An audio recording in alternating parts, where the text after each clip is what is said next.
Matthew Grant froze outside the nursery door. His baby, who hadn't eaten in 4 days, was drinking. But not from the doctors, not from the specialists, but from the maid. She'd pulled something from her bag, but what was it? Before we go any further, subscribe now and let me know where you're watching from. If you don't, you'll never know what happens to Jasmine, nor know what the maid pulled from her bag. Subscribe and like. Don't lose this story. Now back to the story.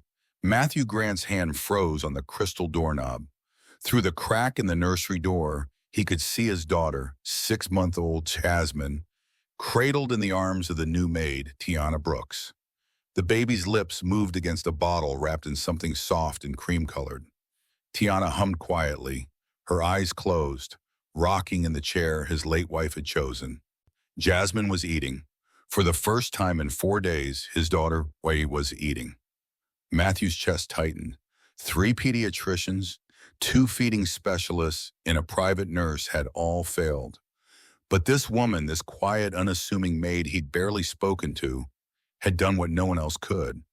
He stepped back before she could see him, his mind racing with questions he wasn't ready to ask.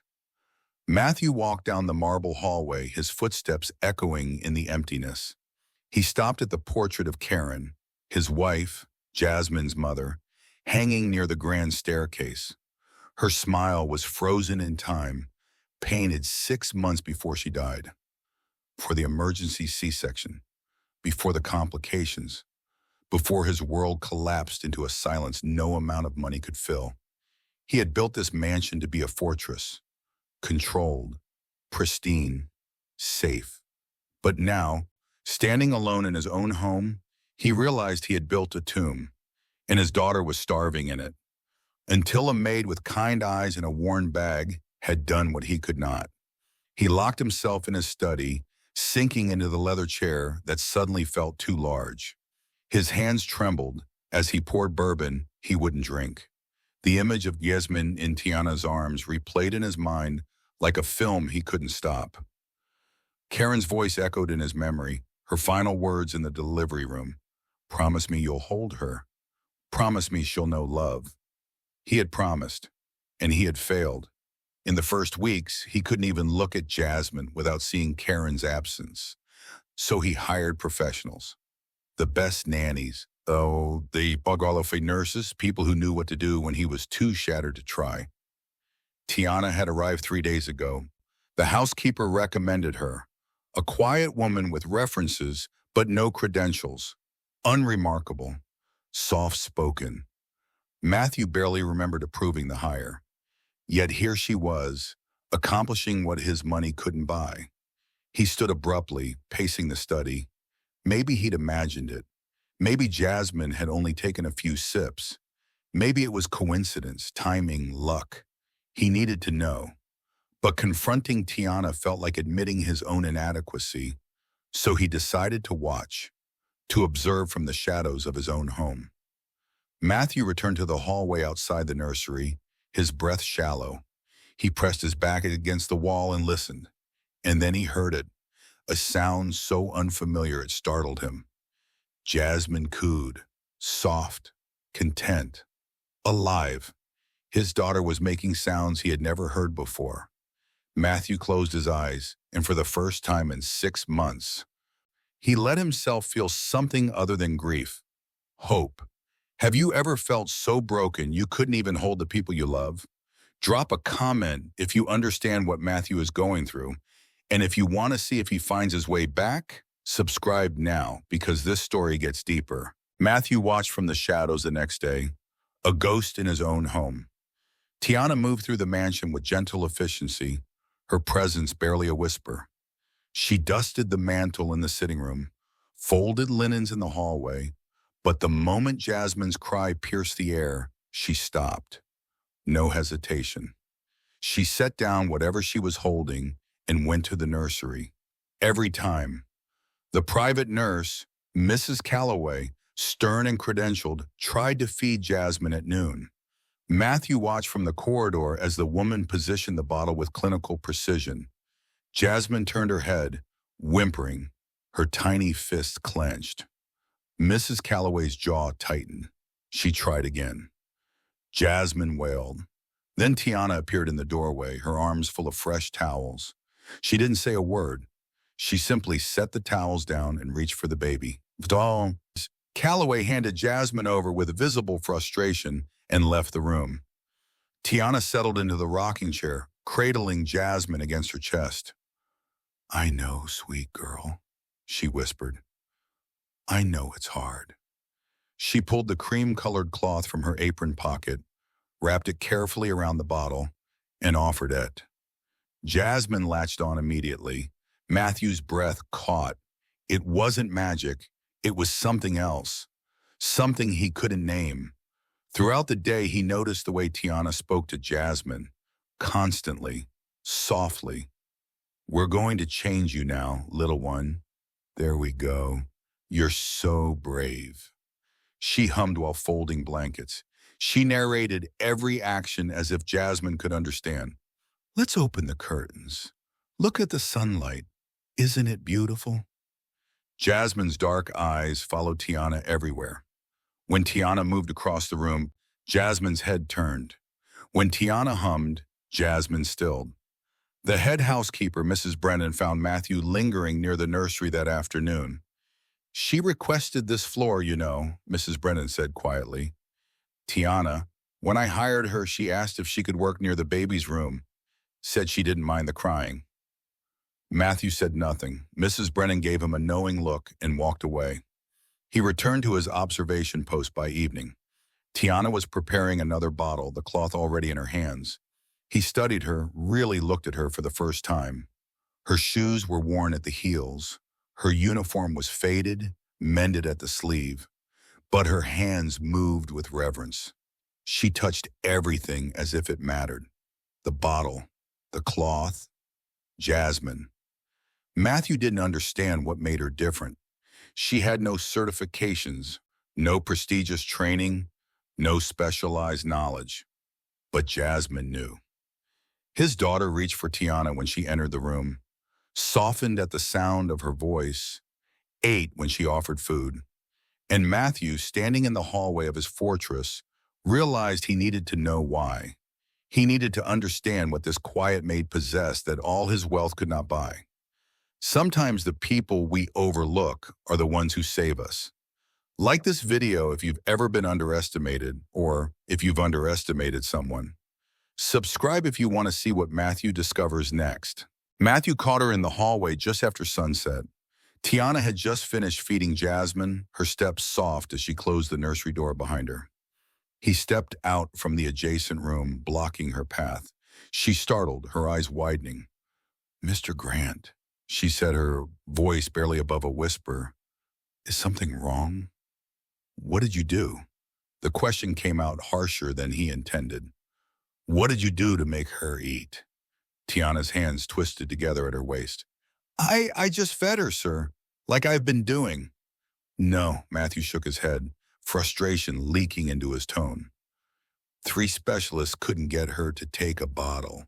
A private nurse with 20 years of experience failed. "But you," he stopped, steadying himself. "I need to know what you're doing differently." Tiana hesitated, her gaze dropping to the floor. "I warmed the bottle with a cloth, sir.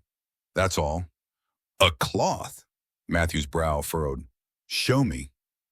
She reached slowly into her apron pocket and pulled out the cream-colored fabric. She held it out with both hands, as if offering something fragile. Matthew took it, and the softness surprised him. It was delicate, clearly expensive. The edges were embroidered with fine stitching, small flowers winding along the hem. This wasn't a cleaning rag.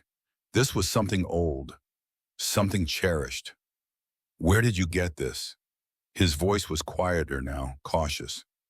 "Mrs. Brennan gave it to me," Tiana said. "She said it was in one of the nursery drawers. She asked me to use it for dusting, but..." She paused, choosing her words carefully. "It felt too special for that. So I thought maybe it was meant for the baby." Matthew stared at the cloth. His chest tightened. He didn't recognize it. Or maybe he did, and he'd buried the memory too deep to retrieve. It's just fabric, he said flatly. It can't make a difference. Tiana met his eyes then, her voice soft but steady. Maybe it's not the cloth, sir. Maybe she just needs to feel warmth, not just nutrition.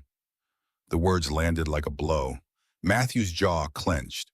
Warmth, as if he hadn't tried, as if he hadn't hired the best, paid for the finest, done everything a father was supposed to do. Keep doing what you're doing, he said, his tone clipped. But don't get attached. She's my daughter, not yours.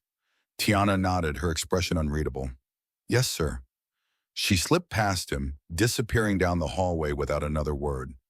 Matthew stood alone, the cloth still in his hand. He brought it closer, and for a moment, he thought he caught a scent. Faint, familiar. Lavender. His breath hitched. Karen. He closed his eyes and saw her face, her smile, her hands folding tiny clothes, preparing a nursery she would never see completed. Was he losing his mind? Or had he lost it months ago, the moment his world fell apart? Grief makes us do things we don't recognize. Have you ever pushed away the very help you needed? Comment below and let's know your thoughts. If you're still here, subscribe because Matthew's about to learn something that will break him open. Matthew decided that night. It wasn't the cloth, it couldn't be. It was technique, timing, angle, temperature. Something rational. Something he could replicate. He found Mrs. Calloway in the kitchen the next morning and took the cloth from her without explanation. Then he prepared a bottle himself, measuring the formula with precision, warming it to exactly 98 degrees. He entered the nursery where Jasmine lay in her crib, her dark eyes tracking the mobile above her. She looked so small, so fragile. He lifted her carefully, his movements stiff, and settled into the rocking chair. The cloth was in his hand. He wrapped it around the bottle, just as he'd seen Tiana do, then brought it to Jasmine's lips. She turned her head away. "Come on," Matthew whispered. "Please." He tried again, adjusting the angle, guiding the nipple gently toward her mouth. Jasmine whimpered and twisted in his arms. His frustration built, a slow burn rising in his chest. His hands began to shake. Why wouldn't she eat? He was her father. He was doing everything right. "Jasmine, please," he said, his voice tighter now. "Just try." But she didn't try. She began to cry. Not the soft fussing he had grown used to, but deep, heartbroken sobs that tore through the quiet nursery. Her face turned red, her tiny fists flailing. Matthew's heart pounded. He didn't know what to do. He pulled the bottle back, tried to soothe her, but her cries only grew louder. Then Tiana appeared in the doorway. Her eyes found his first, filled with concern, but no judgment. She didn't ask permission. She simply stepped forward, her hands already reaching. The moment she moved closer, Jasmine's sobs softened. Just her presence, just the sound of her footsteps. Matthew stood, his arms still trembling, and handed his daughter over. Tiana took Jasmine with the same gentle certainty she always had. She cradled her close, murmuring soft reassurances. "I'm here, sweet girl. I'm here." Then she took the cloth from Matthew's hand, wrapped the bottle, and offered it. Jasmine latched on immediately. Her cries stopped. Her breathing steadied. She drank. Matthew stood frozen. He watched his daughter's tiny hand reach up, not toward him, but toward Tiana. Her fingers curled around the edge of Tiana's sleeve, holding on as if letting go meant falling. The sight shattered something inside him. His pride, his control, the illusion that he could fix this with money or willpower. He turned and walked out of the nursery without a word. His footsteps echoed through the empty hallway, but he didn't stop. He went to his study, closed the door, and sank into the chair. The room was dark. He didn't turn on the lights. He sat there alone, staring at nothing. He had failed, not as a businessman, not as a strategist, but as a father, the one role that mattered most. and his daughter knew it. This moment right here, this is what rock bottom looks like. If you've ever felt like you failed the people who mattered most, type "I understand" below. Subscribe if you need to see how Matthew finds his way back, because he does. Matthew couldn't sleep. He lay in bed staring at the ceiling until the darkness began to fade into gray. At dawn, he rose and walked through the silent mansion, his feet carrying him without thought to the nursery door. He pushed it open quietly. Tiana was asleep in the rocking chair, her head tilted to one side. Jasmine cradled peacefully in her arms. The baby's chest rose and fell in steady rhythm, her tiny fingers resting against Tiana's collarbone. The cream-colored cloth was draped over Tiana's shoulder like a shawl. Matthew stepped closer, his movements careful. He reached out and gently pulled the cloth free, lifting it into the early morning light filtering through the curtains. He turned it over in his hands, studying the embroidery along the edges. Delicate flowers, fine stitching. And there, in the corner, initials he hadn't noticed before. C.G. Karen Grant. The memory hit him like a wave. Karen, 7 months pregnant, sitting at the kitchen table with fabric samples spread before her. "I want everything soft," she'd said, running her hand over the cream-colored cotton. "Everything she touches should feel gentle, safe." She'd ordered a dozen of them, cloths for burping, for swaddling, for comfort. He thought it excessive at the time, unnecessary, but Karen had insisted. "She'll know she's loved," she'd said, "even in the smallest things." "Mr. Grant?" Tiana's voice startled him. She was awake now, her eyes wide with alarm. She shifted Jasmine carefully and started to rise. "I'm sorry, sir. I didn't mean to fall asleep. I was just—" "Did you know?" Matthew's voice was quiet, strained. He held up the cloth. "Did you know what this was?" Tiana hesitated, then shook her head. "No, sir, not at first, but I felt—" She paused, searching for words.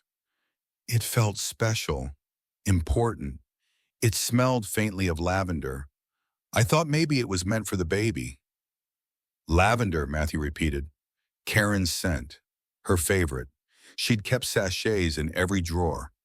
"I kept it because it felt sacred," Tiana said softly.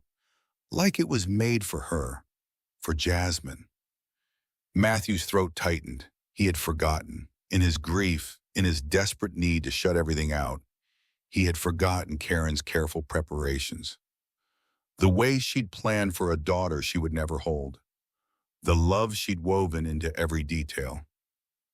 "Why?" His voice broke. "Why do you care so much?" Tiana looked down at Jasmine, her expression tender. "Because she deserves to feel loved." The words undid him. Matthew sank to his knees beside the rocking chair, the cloth clutched in his hands. His shoulders shook. The tears came, silent at first, then deep, wrenching sobs he had held back for 6 months. He wept for Karen, for Jasmine, for the father he'd failed to be. Tiana didn't speak. She simply held his daughter, rocking gently, letting him break in the presence of the two people who had brought him back to life. Sometimes the strongest thing a man can do is cry. Like this video if you believe healing starts when we stop pretending we're okay.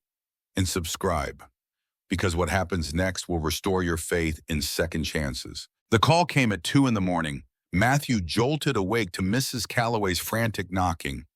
"Mr. Grant, the baby, she's burning up."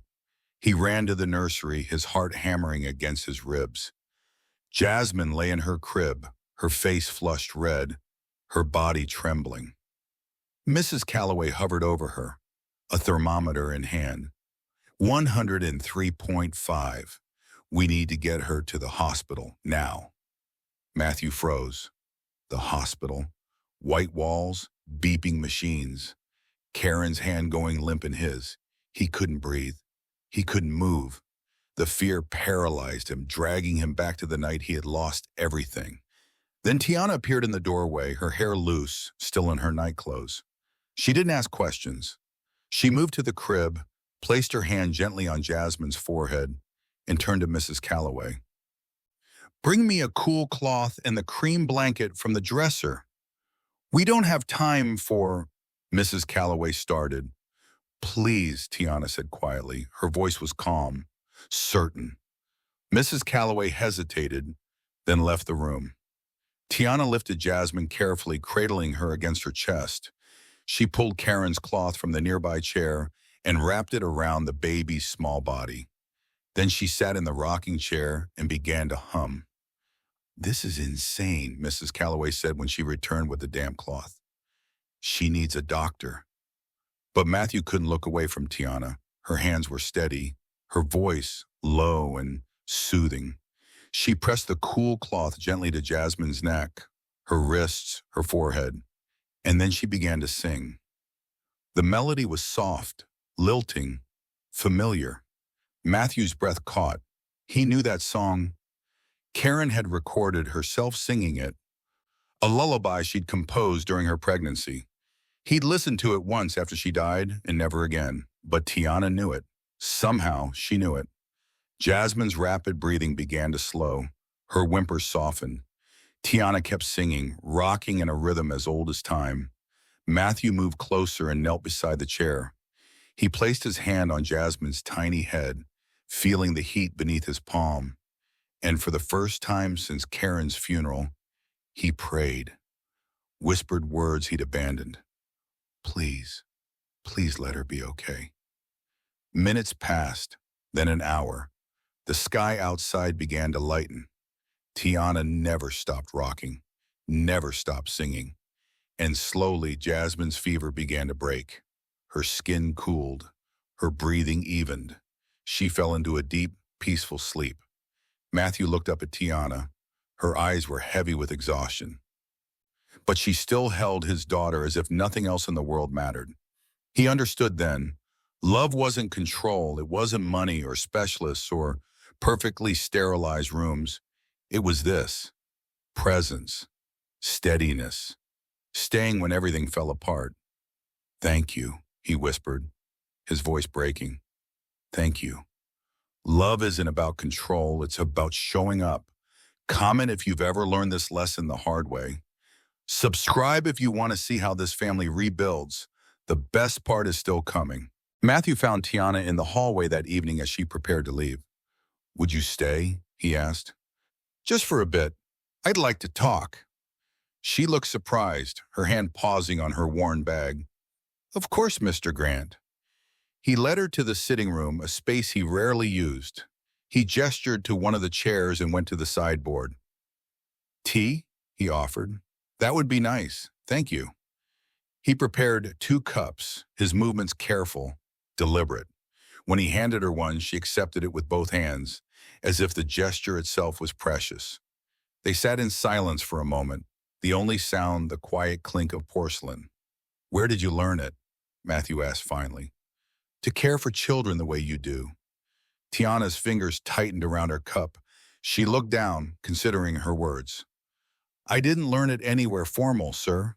No training. No classes." "Then where?" She took a slow breath.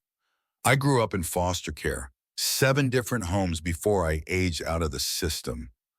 Her voice was soft but steady. "I never had a mother's touch. Never felt someone sing me to sleep or hold me when I was scared.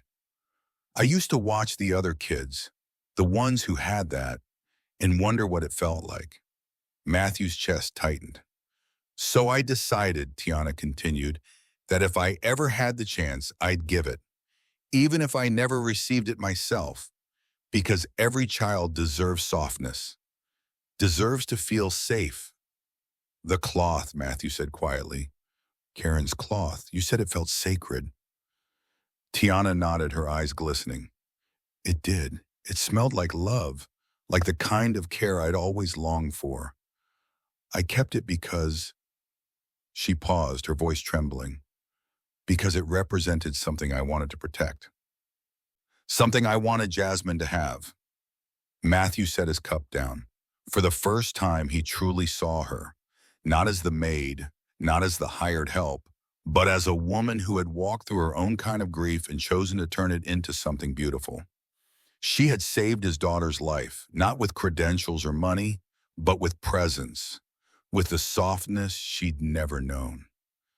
"I'm sorry," he said, his voice rough, "for my coldness, for not seeing you." Tiana smiled, sad but kind. "You were grieving, Mr. Grant. We all grieve differently." Her words settled over him like a balm. She understood loss in ways he'd never considered. Not the sudden, violent kind he'd experienced, but the slow, aching absence of something never given. And yet she hadn't let it harden her. She'd let it make her tender. They sat together in the quiet, two people bound by different wounds, finding an understanding in the space between words.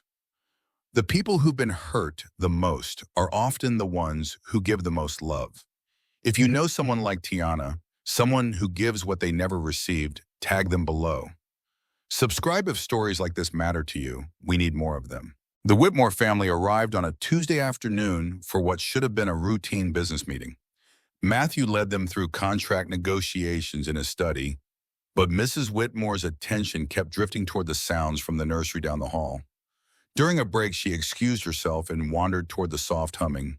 Matthew found her 20 minutes later, standing in the nursery doorway, watching Tiana change Jasmine's diaper while singing quietly.